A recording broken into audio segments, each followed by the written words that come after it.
요즘 서민 살림살이가 팍팍합니다. 정부가 특단의 대응책을 논의했는데요. 먼저 공공요금을 상반기에 최대한 동결하기로 했습니다. 또 통신과 금융 분야를 콕 집어서 고통분담을 주문하기도 했습니다. 서민이 체감할 수 있는 구체적인 대책이 나올 수 있을까요? 정말 필요한 대책은 어떤 것들이 있을까요? 주원 현대경제연구원 경제연구실장과 이야기 나눠보겠습니다. 안녕하십니까? 안녕하십니까? 네. 먼저 오늘 아침에 비상경제 민생회의가 있었어요. 총평을 좀 해주신다면. 아무래도 촉발된 거는 이제 도시가스 요금인 것 같아요. 네. 요 지금 막 고지서가 나오기 시작했는데 많이 나오시는 분들은 한 2배 정도 더 나왔다 그러고 보통 한 1.5배 정도. 가스 요금이 올라서이기도 했지만은 1월 달도 많이 추웠잖아요. 네. 그래서 서민들이 느끼기에 상당히 좀 힘들다라는 이제 그런 분위기가 잡히고 또 공공요금 택시비라든가 그다음에 버스비라든가 이런 요금도 이제 인상이 예고가 돼 있잖아요. 그러니까 너무 힘든 거죠. 그러니까 그런 어떤 목소리가 정부에 이제 전해진 것 같고 네. 대통령도 그 부분을 좀 상당히 좀 심각하게 보고 모든 시장 가격, 시장 물가를 정부가 통제할 수는 없지만 정부가 간섭하거나 아니면 정부가 직접적으로 가격을 결정할 수 있는 그런 부분이 이제 에너지나 이런 쪽 오늘 발표된 민생대책에서 발표된 이제 그런 부분이었던 것 같고요.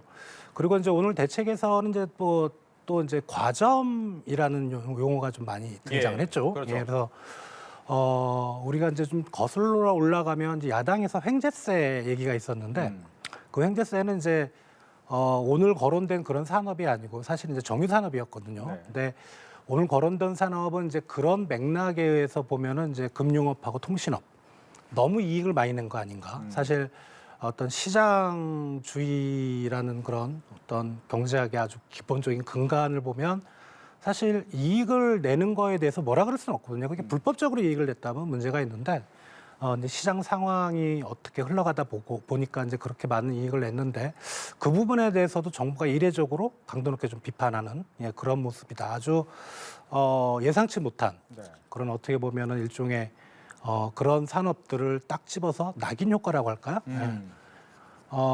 좀 정치적인 수사를 붙인다면 하도 백성의 원망이 높으니까 좀 희생양이 필요한 게 아닌가 그런 생각도 좀 듭니다. 그렇군요. 근데 보니까 이제 물가 금리 상승세가 꺾였다. 물론 지표적으로는 그렇게 보일 수 있지만 일반 서민들이 느끼기에는 그렇게 느끼지 못할 수 있을 것 같아요. 이유가 어디 있을까요? 소비자 물가 상승률을 보면 이 5.2%로 12월께 1월께 5.2%, 12월 5.0%보다는 조금 올랐거든요. 네. 0.2%. 근데 우리가 6%대 넘었던 적이 있는데 분명히 물가 상승률은 떨어지고 있습니다. 디스인플레이션인데. 그런데 이제 이거는 우리가 전반적인 평균적인 물가 상승률이고 서민들이 딱 느끼는 물가 상승률은 예를 들면 마트에 가서 장을 본다든가 대표적인 게 주유소 기름 가격이 요새 기름 가격은 좀 내렸죠. 네. 근데 집에 날라오는 고지서 특히 전기요금, 가스요금 이런 거는 쉽게 이제 확인이 되니까 어떻게 보면 실제로 전체 소비자 물가를 구성하는 항목 중에 비중은 작지만 체감적으로 느낄 수 있는 부분이 서민들은 물가 여전히 높다. 이런 느낌을 갖는다고 보시면 될 것 같습니다. 예. 그렇다면 말씀하신 것처럼 서민들이 느끼는 것 중에 하나가 날라온 고지서, 즉 공공요금이다라고 생각할 수가 있는데 이 공공요금을 상반기엔 일단 좀 동결하겠다라고 했단 말이죠. 이러면 좀 느낌이 올까요? 일단은 그 작년 말 정도만 해도 이제 기재부에서 2024년 경제정책 운용 방향을 발표했고 네. 그 이후에 이제 산업부나 기재부의 이제 고위 관계자들이 하는 말을 보면 우리 공기업들의 적자가 너무 크다. 맞아요. 그래서 요금 인상을 해야 된다. 안 그러면 큰일 난다. 이랬는데 갑자기 이제 분위기가 바뀐 거죠. 예. 바뀐 거는 이제 소비자들이 아까 말씀드렸던 체감할 수 있는 그런 물가 그리고 교집합이 뭐냐면 정부가 컨트롤할 수 있는 물가 그거를 타겟으로 삼았고요. 일정 부분 효과는 있다고 생각이 됩니다. 근데 우리 국민들도 이제 상당히 현명하신 분들이죠. 예. 상반기에 동결해? 근데 적자가 나? 그럼 하반기에는 올리겠네?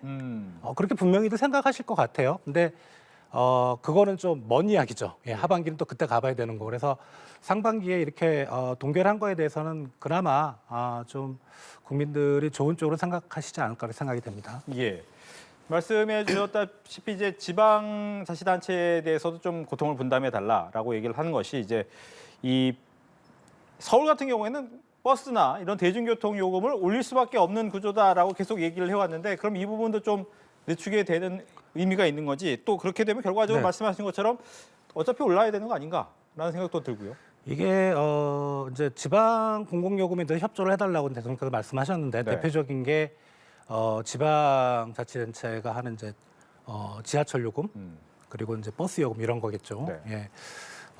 서울 작년 말 기준으로 해서 이제 1호선에서 8호선 지하철 서울교통공사가 이제 운영을 하는데 누적 채무가 6조 6천억 원입니다. 그러니까 한 해에 보통 한 5천억 원 이상의 손실이 납니다. 네. 요금을 올려야 되거든요. 예, 안 올리면 안 됩니다. 근데 지금 서울시가 이제 얘기를 한 거는 원래는 올 4월부터 이제 대중교통 요금을 한 3,400원 정도씩 올린다고 얘기를 했었는데 네. 그건 이제 없던 일로 하자. 상반기에는 좀 동결하겠다. 근데 이제 뭐 아까 전기나 도시가스 요금도 말씀드렸지만 언젠가는 올려야 됩니다. 예. 그러면은 올릴 거거든요, 분명히. 그러면은 하반기에는 올라가지 않겠는가. 이거를 적자 부분을 서울시가 계속 책임을 지고 갈 수 없는 부분이거든요. 예, 저는 그렇게 생각을 합니다. 예.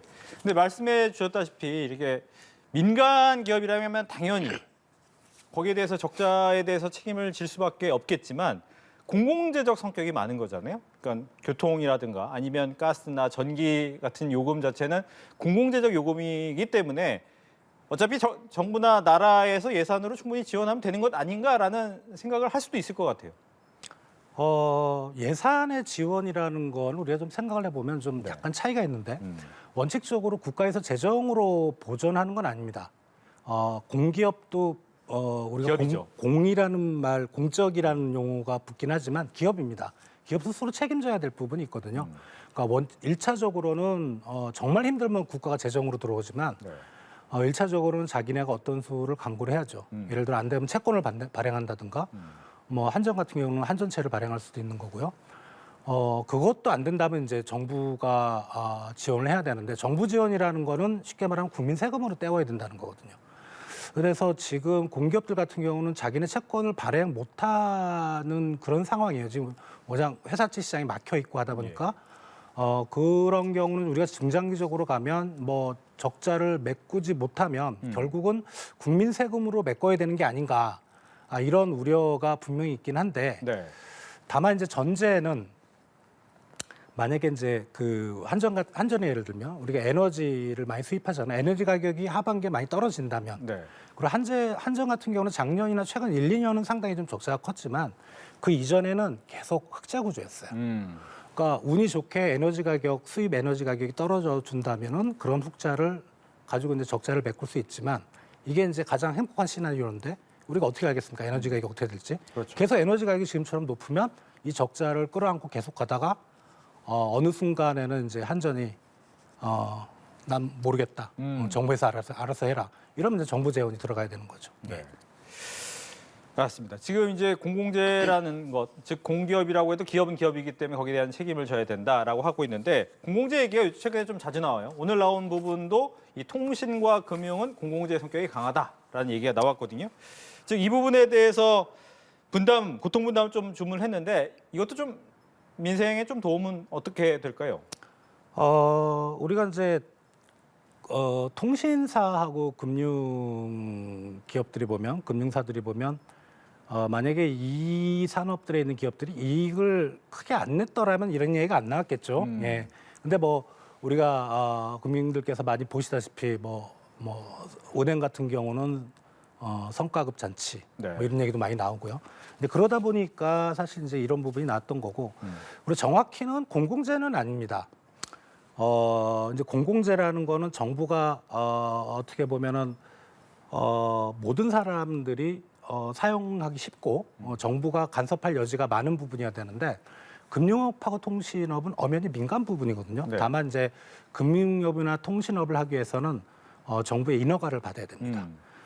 그리고 이 시장 자체가 어떻게 보면은 민간이 자유롭게 들락날락하기보다는 정부가 인허가를 해줌으로써 특권을 가지고 이 시장에서 기업 활동을 영위할 수 있다. 네. 이제 이런 의미로 이제 공공재라는 용어를 쓰는데 또 말씀드리지만 이거는 엄연히 민간 부분이거든요. 그래서 정부가 이 부분에 대해서 과연 이익이 많이 났다. 네. 그래서 이 시장에 대해서 정말 정부가 그렇게 대놓고 개입해도 되는가라는 의문은 들긴 합니다. 다만 이게 상황이 만약에 통상적인 경제 상황이라면 분명히 저는 상당히 반대를 했을 텐데 네.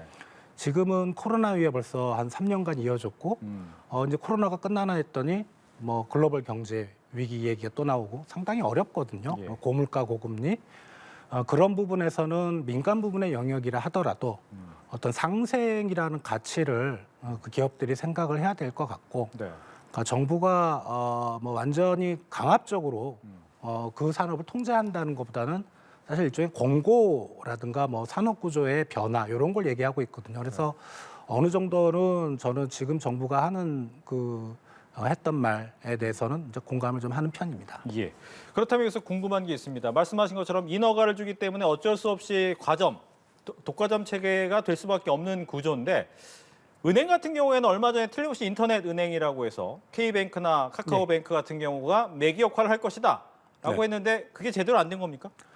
지금 인터넷 뱅크는 이제 세 개가 들어와 있죠. 네. 그러니까 처음에 이 인터넷 뱅크를 만들 때는 기존 시중은행들의 시장 점유율을 좀 많이 가져갈 거다라고 생각을 했는데 이 고객층이 좀 틀린 것 같아요. 네. 일단은 인터넷 뱅킹의 어떤 시장 점유율이 생각보다 좀 많이 떨어졌고 그래서 정부가 이번에 내놓은 대책 중에 하나도 은행에 대해서 예대금리 마진을 줄이는 뭐 그런 대책도 있지만 인터넷 뱅크 은행을 네 번째 인터넷 뱅크 은행을 또 만들겠다고 하거든요. 근데 제 생각에는 그거는 큰 의미는 없을 것 같아요. 그러니까 어떻게 보면은 사이즈가 큰 그런 플레이어가 들어와야 되는데 네. 지금의 어떤 그 거대 시중은행들의 독과점 구조, 과점 구조는 정부가 그렇게 인터넷 뱅킹이라든가 뭐 이런 쪽으로 해서 깨기는 어려울 것 같다. 저는 그렇게 생각이 됩니다. 그렇다면 이제 통신망 역시도 이번에 주파수 하나를 또 다른 곳에 주겠다라고 이제 정부가 발표를 했잖아요. 그 네. 부분도 효과가 있습니까? 그러면? 통신사는 지금 세 개가 있죠. 그렇죠. KT, SKT, U+인데 제4 통신사가 들어오면 그래도 세 개에서 네 개니까 은행하고는 좀 성격이 좀 틀린 것 같아요. 은행은 기존 거대 은행들이 시장을 장악하고 있는데 이 세 개 통신업 같은 경우는 세 개 회사들이 좀 나눠 갖고 있는 구조니까 하나가 더 들어온다면 분명히 좀 소비자의 이익이 좀 높아지지 않을까 생각을 하는데 이게 망은 사실 KT망을 다 사용하고 있거든요. 네. 예, 그러니까 과거 뭐 그렇죠. 예, 뭐 SKT나 네. U+나 사실은 사용료를 내면서 그러기 때문에 새롭게 진입하는 그 통신사도 역시 KT망을 사용해야 될 것 같고 어떻게 보면 지금 통신 요금을 주도하고 있는 건 KT거든요. 예. 그래서 새로운 회사가 들어온다고 과연 요금이 생각보다 좀 낮아지는 효과가 있을까? 네. 그건 저는 좀 개인적으로 좀 회의적입니다. 예.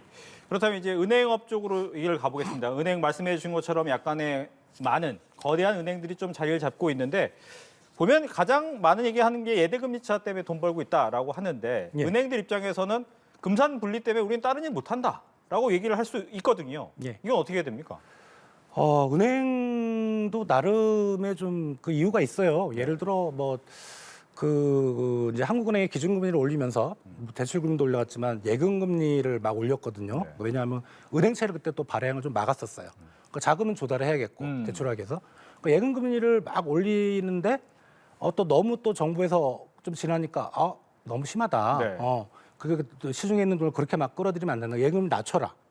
근데 대출금리는 기존에 올라갔던 예금금리를 기준으로 코픽스라는 금리로 대출금리가 산정이 되는데 그 상대에서 대출금리는 높잖아요. 지금은. 근데 예금금리를 낮추니까 예대금리가 금리차가 확 벌어졌던 거 네. 그런 것도 원인이었고 또 하나는 이제 그 은행들 중에 이제 정부가 사실 창구지도라는 그런 게 있긴 한데 그거는 이제 과거 얘기고 지금은 이제 정부에서 이렇게 권유를 하죠. 서민들이 어려우니까 서민들에게 대출을 좀 많이 해줘라. 서민들의 대출해주는 금리는 우리가 통상적인 대출 금리보다 높을 수밖에 없습니다. 그러니까 정부의 말을 듣고 상생이라는 가치를 이번 기회에 실현을 해야 되겠다. 그러면서 서민 금융의 대출 비중을 높이는 은행들은 우리가 대출 금리는 평균을 구하는 거니까 확 또 벌어지는 겁니다. 네. 그러니까 은행들의 그런 이야기도 상당히 좀 우리가 설득력 있다고 생각은 되는데 다만 이런 그 은행의 뭐라 그럴까요? 과도한 이익 이것 때문에 지금 국민들이 어렵다 이런 얘기는 지금 작년 하반기부터 이미 나왔거든요. 그러니까 은행도 사실 좀 조심했었어야 돼요. 네. 예대 금리 차가 안 벌어지도록 좀 노력을 했었어야 되고 성과급 잔치라는 얘기가 시중에 안 돌도록 노력을 했었어야 되는데 이게 은행도 기업이기 때문에 사실 어떻게 보면 뭐 간단한 예를 들면 은행의 임원이나 그다음에 은행장들 보면 이익에 따라서 성과급이 결정이 되는 거죠. 그렇죠. 거기에 너무 신경 쓰다 보니까 이런 사회적 가치에 대한 그런 은행의 어떤 역할에서 소홀히 했고 결국은 뭐 예견이 됐던 문제입니다. 그러니까 예견이 됐던 거고 이렇게 정부가 아주 꼭 집어서 은행업에 대해서 얘기를 하고 있는 거죠. 끝으로 그렇다면 이제 올해 우리나라 경제 전망은 어둡습니다. 어두운데 앞서 말한 여러 가지 정부의 대책 외에 어떤 대책을 좀 더 내놔야 서민들이 그나마 조금은 살만해질 수 있습니까? 지금 이제 정부가 오늘 대책을 내려오면서 이제 그 타이틀을 보면 이제 물가 안정이거든요. 특히 서민 쪽에. 근데 지금 물가 안정보다 더 시급한 거는 이제 구매력을 확충을 해줘야 된다는 거예요. 그러니까 물가가 높아도 그만큼 소득이 있으면 쓰면 되거든요. 근데 지금 문제가 오늘 고용 동향도 보면 사실 표면적으로는 실업률 떨어지고 취업자 수도 뭐 40만 명 정도 되지만 네. 취업자 수의 상당 부분 또 고령층이고 이게 고용 시장의 지금 절벽이라고 할까요? 그건 지금부터 시작이거든요. 그러니까 고용 시장이 만약에 위축이 되면 가뜩이나 물가도 높고 금리도 높은데 서민들은 엄청난 게 흔들릴 겁니다. 그러니까 그런 부분에 생각을 한다면 지금 물가 안정보다는 오히려 경기 침체를 방어하는 데 좀 더 주력을 해야 하지 않는가 그렇게 생각이 되고 그래서 지금 정부의 기조하고는 안 맞지만 재정 정책에 있어서 재정 건전성을 확보하겠다는 지금 정부의 생각엔 저도 동의를 하지만 올해만큼은 야당에서 얘기하는 추경 물론 보편적인 그런 복지는 아니고 취약계층을 중심으로 한 그런 지출을 위해서 재원을 보충하는 그런 일부의 좀 소규모의 추경은 우리가 한 여름쯤에 우리 여당이나 정부에서도 한번 좀 심각하게 고려를 해봐야 되지 않는가 이렇게 생각이 됩니다. 알겠습니다. 이렇게 해서 어려운 살림살이 관련된 이야기 주한 현대경제연구원 경제연구실장과 이야기 나왔습니다. 오늘 얘기 잘 들었습니다.